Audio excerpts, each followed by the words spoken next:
আমার আল্লাহ কোরআনে পাকের মধ্যে আয়াতে তথহির বলে নাই, ইন্নামা ইউরিদুল্লাহু লিইউযহিবা আনকুম রিজসা আহলাল বাইত ওয়া ইউতাহিরাকুম তাতহীরা। এই আয়াতটা আজওয়াজে মুতাহারা, পুরো আয়াতের কনটেক্সটের মধ্যে আজওয়াজে আমার নবীর স্ত্রীগণ, আমার নবীর স্ত্রীগণকে শুধু এরাই আহলে বাইত। যেই পঞ্চতনের কথা আপনারা বলেন, সেই পঞ্চতন এই আয়াতে তথহিরের মধ্যে অন্তর্ভুক্ত না, শুধু আমার নবীর স্ত্রীগণ অন্তর্ভুক্ত। এই কথা যারা বলে তাদেরকে আমরা খারেজিয়ুজ জাহেল বলি। আপনারা বুঝতে পেরেছেন? এদের ভিতরে আমার নবীর পরিবারের ব্যাপারে কি আছে? দুশ্মনী। আর শিয়ারা এই আয়াতের ব্যাখ্যায় শুধুমাত্র পাক পঞ্চতন সিলেক্টেড কিছু আলে রসুলকে মনে করে, আজওয়াজে রসুল এই আয়াতের অন্তর্ভুক্ত না মনে করে।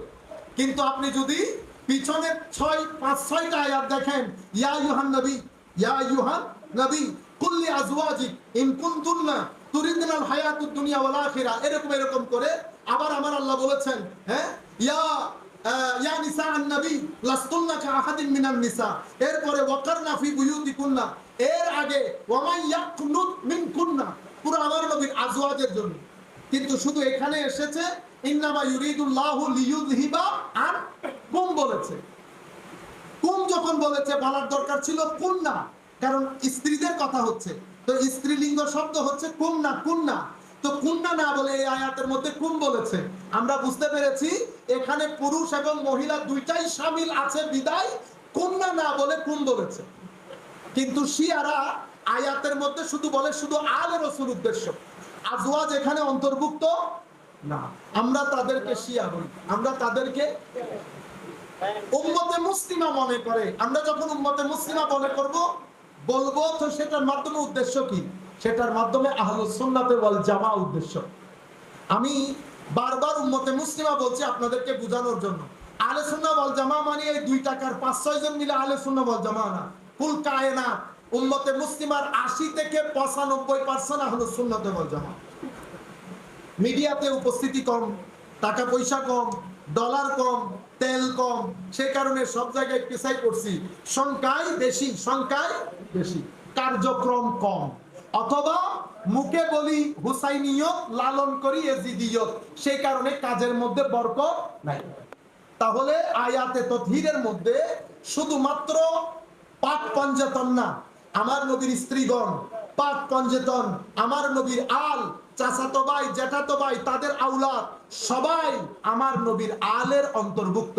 তবে 4 জনের ব্যাপারে আমার নবী অগণিত হাদিস বলেছেন, যে হাদিসের সংখ্যার দিক থেকে তাওয়াতুরের পর্যায়ে, ইমাম রাজি বলেছেন তাওয়াতুরের পর্যায়ে পৌঁছে গেছে। মানে খুব নির্ভরযোগ্য সূত্রে অসংখ্য হাদিস বর্ণিত হয়েছে হাসান, হুসাইন, হযরত আলী এবং ফাতেমা রাদিয়াল্লাহু তাআলা আনহার নামে। আমাদের অনেক ভাই বলেন, দেখেন আমাদের এখানে একটা হচ্ছে ইফরাত, একটা হচ্ছে তাফরীত, মাঝখানে একটা হচ্ছে ইতিদাল, একটা হচ্ছে বেশি চালাক। বুঝতে পেরেছেন? ও সিঁড়ি ওই জায়গায়, তো পুকুর দেখতে হবে, এখান থেকে স্টপ করে দিয়েছে, বেশি চালাক। আরে বেটা, আরো আধা মাইল আছে, আপনি আধা মাইল যাবেন না, পানি পড়ে যাবে, সেই কারণে ডালে না। এখানে বোতল পূর্ণ হয়েছে অর্ধেক না, এটাকে বলে তাফরীত। এখন ইনি বেশি বুঝতে গিয়ে পানি ডালতে ডালতে আধা কিলো পানি ফেলে দিয়েছে, এটাকে বলে গুলু, ইফরাত। ইফরাতের মাধ্যমে দ্বীনের মধ্যে বেদাত ঢুকে, তাফরীতের মাধ্যমে দ্বীনের মধ্যে উগ্রতা ঢুকে, বেয়াদবি ঢুকে। মাঝখানেরটা ইতিদাল। আমার নবীর আল্লাহ রাসূলের কি আর আওলাদ ছিল না? অবশ্যই ছিল, সব আমার মাথার উপর। তো বলে, এই গতকালকে রাতে একজনের বক্তব্য শুনতেছিলাম, তো ওনারা শুধু 4 জনের কথা বলেন। আরে ভাই, আমি বলি নাই তো, আমার নবী বলেছেন। বেশি পণ্ডিতি করলে ওখানে গিয়ে ইখতিলাফ করেন। সমস্যা হচ্ছে আমার সাথে ইখতিলাফ করলে ইখতিলাফ, মা বাবার সাথে ইখতিলাফ করলে বিয়াদব, কিন্তু আমার নবীর সাথে ইখতিলাফ করলে কাফের। এবার সিদ্ধান্ত আপনার, সিদ্ধান্ত। তাহলে আলে রসুল বললে মানে আয়াতে তথহিরের মধ্যে আওলাদে রসুল, আহলে বাইতে রসুল মানে সবাই, আজওয়াজ, আমার নবীর আল সন্তান, তবে এগুলোর মধ্যে 4 জনের প্রতি গুরুত্ব বেশি দেওয়া হয়েছে। এদের উপর অসংখ্য গণিত হাদিস বর্ণনা করা হয়েছে। এই জন্য এই 4 জনকে আমার নবী সহ উম্মতে মুসলিমা পাক পাঞ্জেতন বলে, পবিত্র 5 জন সত্তা। এই কারণে বলে, কারণ আমার নবী বলেছেন সেই জন্য। যাই হোক, কারবালার শাহাদতের শোক কিভাবে পালন করবেন? আমার ভাইয়েরা, শোক তো আপনার লাগবে। পালন কিভাবে করবেন? পালন করবেন আমরা এখন যেভাবে পালন করতেছি, জমিয়তুল ফালাতে যেভাবে পালন করা হয়, ইনশাআল্লাহ আগামী 11 তারিখ, কয় তারিখ? আপনারা এখানে যারা বসেছেন, আমি খুব কষ্ট করে আপনাদের কাছে এসেছি। আপনারা 11 তারিখ বাইতুল মুকাররমের মধ্যে আমরা আরেকটা জমিয়তুল ফালা চাইবো। বাইতুল মুকাররমের রন্ধ্রে রন্ধ্রে, দেওয়ালে দেওয়ালে, ইট ইট থেকে যেন আওয়াজ আসে, আলে বাইতে রাসূল জিন্দাবাদ। এই আওয়াজ যেন বাইতুল মুকাররমে যেন একটা তরঙ্গের তৈরি হয়। প্রত্যেক যারা আপনারা এটা আলাদা করে প্রচার করবেন, সমস্ত ভাইদের প্রতি আমাদের অনুরোধ থাকবে, যারা আমাদেরকে মহব্বত করেন, সুন্নিয়তকে পছন্দ করেন, আলে রাসূলের মহব্বতকে ধারণ করবেন, আপনারা আগামী 11 তারিখ বাইতুল মুকাররম জাতীয় মসজিদকে বঙ্গোপসাগরে পরিণত করার জন্য বিনয়ের সাথে অনুরোধ রইল। তাহলে শোক কিভাবে পালন করবেন? মনে রাখবেন, আমাদের এখানে শরীয়তের মধ্যে আমরা কারো মৃত্যুতে শোক দিবস পালন করি। সেই শোক দিবস পালন করা কিছু শরীয়ী বিধান আছে। পাকশাক করতে পারবো না, বিশেষ কাপড় পরতে হয় স্ত্রীকে, সেটা 4 দিন। বুঝতে পেরেছেন? মানে ওই যে আমরা আগুন জ্বালাই না, পাকশাক করি না, শোক পালন করার কিছু শরীয়ী বিধান আছে। আরেকটা শোক হচ্ছে মেটাফরিক্যাল, মানে অন্তরে সেই দরদকে ধারণ করে উম্মতে মুসলিমার অন্তরে হুসাইনিয়তের একটা জাগরণ তৈরি করা। এটা আমরা এখন যেভাবে করছি সেভাবে পালন করবেন। এখানেও উম্মতে মুসলিমার মধ্যে একটা গ্রুপ আছে আওয়াজও করে না, এদেরকে আমরা খারেজি বলি। আরেকটা গ্রুপ আছে তারা শরীরে আঘাত করে, এদেরকে আমরা শিয়া রাফেজি বলি। গালিগালাজ কাউকে করার দরকার। আমরা কিভাবে পালন করি? আমরা এভাবে পালন করি। আপনারা বুঝতে পেরেছেন? আমরা কিভাবে পালন করব? হুসাইনিয়তকে অন্তরে ধারণ করে আগামী কালকে থেকে যতদিন বেঁচে থাকবো কোনদিন কোরআনের তিলাওয়াত বাদে ছাড়বো না। যতদিন বেঁচে থাকবো নামাজ ছাড়বো না, জিকির ছাড়বো না, মানুষকে সহযোগিতা করব। কমপ্লেইন করা থেকে নিজেদেরকে দূরে রাখবো, মানুষকে সহযোগিতা করব। আচ্ছা, আরেকটা বিষয়, মুহররম মাসে কারবালার স্মরণে ইমাম বারেগা তৈরি করা, তাজিয়া করা, বা আমাদের দেশে যেই সমস্ত কার্যকলাপ হয়, কতটুকু দেখেন, আমি কোনো আলেম না ভাই, আমি শরীয়তের এত ফতোয়া দেওয়া সম্ভব। আপনারা ইমাম বারেগা তৈরি করে, অনেকে অনেকভাবে করে, আমরা সেদিকে না যাই, আমরা আমাদের মতো করে পালন করি। যারা বিশৃঙ্খলা করতে চায়, যারা তাদের মতো করতে চায়, তাদেরকে করতে দেয়, আমরা ওভাবে করি না। আমরা খাওয়া দাওয়া তৈরি করি, আলে বাইতে রাসূলের সম্মান বর্ণনা করি, তাদের আদর্শ লালনের জন্য তরুণ প্রজন্মকে উদ্বুদ্ধ করি, যারা আসেন তাদেরকে সম্মান করি, খাওয়ান দাওয়ান খাওয়াই। এটা আমাদের সেলিব্রেশনের তরিকা। অথবা আমি যদি চাই আমি গ্রামের রাস্তায় দাঁড়িয়ে মানুষকে শরবত পান করালাম, আমি পারবো। আমি যদি চাই গরিব মেহনতি জনগোষ্ঠীকে অর্থনৈতিক সহায়তা দেব, হুসাইনি তাবাররুক বিতরণ করব। কিন্তু আমাদের এখানে কেউ তাজিয়া মিছিল করে। মেইনলি মনে রাখবেন, সেলিব্রেশন যেটা কিছু আছে, শিয়া সেলিব্রেশন, তাদেরকে করতে দেয়, সেটা আমরা করব না। আমরা যেহেতু আমাদের মুরব্বীরা করে নাই, আপনাদের এখানে গত 100 বছরে বলি বুজুর্গদের মধ্যে বড় বড় আলেম আসেন নাই? এসেছেন, বুজুর্গ এসেছেন, কেউ করেছেন? তো যেহেতু কেউ করে নাই, আমিও করব। আপনারা বুঝতে পেরেছেন? ডানে বামে করতেছে, করতে দেন, তাদেরকে আমরা বাধা না দেই। আমরা সত্যিটা তুলে ধরি, যেই তরকারির মজা বেশি সেই তরকারির টেবিলের মধ্যে সবাই শরীক হবেন। আমার টেবিলে শরীক হন, আমি বলবো না। আমার দায়িত্ব তরকারিটা সুন্দর করে পাকানো, যেটা আমি এখন চেষ্টা করতেছি। আপনারা বুঝতে পেরেছেন ইসলামী সমাজ বিনির্মাণে কারবালার গুরুত্ব। এই যে আমি ইসলামী সমাজ বিনির্মাণ, সমাজ বাদ দেন, সমাজ বাদ দেন, ব্যক্তি তৈরি করেন, ব্যক্তি। তাইলে ব্যক্তি তৈরি করতে হলে কারবালার গুরুত্ব কোথায়? হুসাইনিয়ত একটা মডেলের নাম।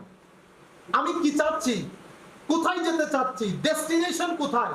ডেস্টিনেশন ইমামে হুসাইন, এটা হুসাইনিয়ত। তাইলে আমি ব্যক্তি জীবনে আগে হুসাইনিয়তকে ধারণ করব। সমাজ অনেক পরের কথা। আপনি এই 12 লাখ ফিটের জায়গার মধ্যে হুসাইনিয়ত প্রতিষ্ঠা করতে চাচ্ছেন, আর 5 ফিট শরীরের মধ্যে ইয়েজিদিয়ত নিয়ে ঘোরাফেরা করেন। আপনারা বুঝতে পেরেছেন? আপনি এটা নিয়ে যদি আপনাকে আমি পার্লামেন্টে পাঠাই দেই, কি করবেন আপনি? কিছুই করতে পারবেন না। এই জন্য খানেকার মধ্যে হুসাইনি তৈরি করে, খানেকার মধ্যে হুসাইনি তৈরি করে, পার্লামেন্টের মধ্যে হুসাইনি প্রতিষ্ঠা করে, হুসাইনিয়ত প্রতিষ্ঠা করে। আগে নিজেকে হুসাইনিয়ত ওই আদলে গড়ে তুলেন, তখন অটোমেটিক্যালি সমাজ বিনির্মাণ হবে। সমাজ শুদ্ধ হলে রাষ্ট্র শুদ্ধ হবে। এখন আপনি ইয়েজিদিয়তকে ধারণ করে আপনার মতের সাথে অমিল রেখেছে, সেই কারণে কবর থেকে উঠে জ্বালিয়ে দিচ্ছেন। আপনার মতের সাথে মিল নাই, ঘরে ঢুকে আপনি বুকের উপর বসে জবাই করে দিয়েছেন। আপনাকে আমি রাষ্ট্রের মধ্যে দিলে আপনি তো আমার 14 গোষ্ঠী জবাই করে দিবেন। আপনারা বুঝতে পেরেছেন? সেই কারণে হুসাইনিয়তের গুরুত্ব ইসলামী সমাজ বিনির্মাণে। ইসলামী সমাজ নামাজের নাম না, শুধু নামাজ পালন করে নিজেকে অশ্লীল গর্হিত কাজ থেকে বিরত রাখার নাম ইসলামী সমাজ। কোরআন পড়ে হেদায়েত বুঝার নাম ইসলাম না। কোরআন পড়ে হেদায়েত বুঝে নিজের সিনাকে পরিষ্কার করে নূরটাকে রিসিভ করার নাম ইসলাম। এটার জন্য 2 ধরনের শিক্ষা দরকার, একটা সিনার, একটা ব্রেইনের। ব্রেইনেরটা মাদ্রাসায়, সিনারটা খানেকায়। বুঝতে পেরেছেন আপনারা? এটা মাদ্রাসায় পাওয়া যায় না, এটা বই পড়েও পাওয়া যায় না। ব্রেইনেরটার জন্য বই লাগে, সিনারটার জন্য বই লাগে না। আর একটা সিনা লাগে, সেই সিনার সাথে বসতে হয় এবং নিজের ভিতরের জগৎকে পরিষ্কার করতে হয়। তখন সিনা টু সিনা এটা এসে যায়, এটা নূর। আর মাদ্রাসায় যেটা শিখেছি সেটা হেদায়েত। দুইটা যখন একসাথে হয় তখন ইসলামী সমাজ বিনির্মিত হয়। যেটা আমার নবী 13 বছর সময় নিয়েছেন মক্কায়, 10 বছর সময় নিয়েছেন মদিনায়, ইসলামী সমাজ বিনির্মিত হয়ে গেছে। এর আগে কাজ করেছেন কিসের উপর? তেলাওয়াতের উপর, তালিমের উপর, তাসকিয়ার উপর। পিউরিফিকেশন, এডুকেশন, রিসাইটেশন, পড়ানো, শিখা, নিজের ভিতরকে পবিত্র করা। নিজে পরিবর্তন হয়েছেন, মদিনা শরীফ গেছেন, প্রথম 2 বছরে ইসলামী সমাজ বিনির্মিত হয়ে গেছে। আপনারা বুঝতে পেরেছেন? পরিবর্তন হতে 15 বছর, 13 বছর, আর সমাজ প্রতিষ্ঠা করতে 1 বছর, বরং আরো কম সময়। আপনারা বুঝতে পেরেছেন? কারবালার মর্মান্তিক ঘটনার জন্য ইয়েজিদের পাশাপাশি কুফাবাসী কি দায়ী নয়? আলবত দায়ী। একজন মুনাফিক আর একজন বেঈমান। ঠিক বলিয়েন না রে ভাই? আল্লাহ মেহেরবান। কুফাবাসীর কথা আমি বলি নাই। হযরতে আব্দুল্লাহ ইবনে ওমরকে জিজ্ঞেস করেছে ইহরাম পরা অবস্থায় মুসামাসি হত্যা করতে পারবো কিনা। কি বলেছেন? আপনি কোন দেশের? আমি ইরাকের। তুমি মিয়া 3 দিন আগে আমার নবীর কলজার টুকরা নাতিরে জবাই করছো, এখন আইসা আমার কাছ থেকে তুমি জিজ্ঞাইতেছো মাসি মারা জায়েজ কিনা। কি পরিমাণ ক্ষোভ কুফাবাসীর উপরে। তো এই উত্তর আমি আব্দুল্লাহ ইবনে ওমর দিয়ে দিলাম। আব্দুল্লাহ ইবনে ওমর যেই ক্ষোভ রেখেছেন, আমরা সেই ক্ষোভ ধারণ করি। माशाअल्लाह। हाँ, दुश्मन अहमद पे शिद्दत कीजिए, मुल्हिदों की क्या मुरब्बत कीजिए। ঠিক কথা বলেছেন। হ্যাঁ, তো আমার নবীর দুশমনের উপর কি করেন? কঠোরতা অবলম্বন করেন। কিভাবে?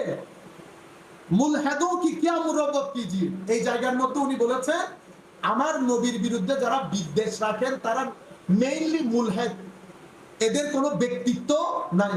এদের ভিতরে যদি তালোয়ার দিয়ে কাটতে চান, 3 শের এটার 3 কবিতার লাইনের পরে বা 4 লাইনের পরে বলেছেন ইয়া রাসূলুল্লাহ কি কাসরাত কিজি, বেশি বেশি করে ইয়া রাসূলুল্লাহ বলবেন, এরা 2 মিনিট আপনার মজলিসে বসতে পারবে, ছেড়ে চলে যাবে।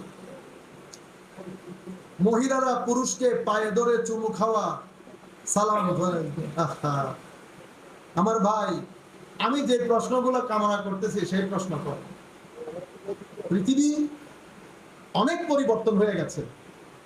আপনারা যে প্রশ্নগুলো নিয়ে সব সময় ব্যস্ত থাকেন, এখন যাদের বয়স 10 বছর 15 বছর, তারা কিছুদিন পর 25 বছর হবে, তারা কিন্তু এই প্রশ্নের ভিতরে নাই। আমাদের যারা মাদ্রাসায় পড়ে, আকায়েদে নসফি পড়ে, আমরা জওহর পড়ি, আরজ পড়ি না, এগুলার প্রশ্ন বর্তমান সমাজের প্রশ্ন হচ্ছে আল্লাহ আছে কিনা, হেদায়েত প্রয়োজন আছে কিনা।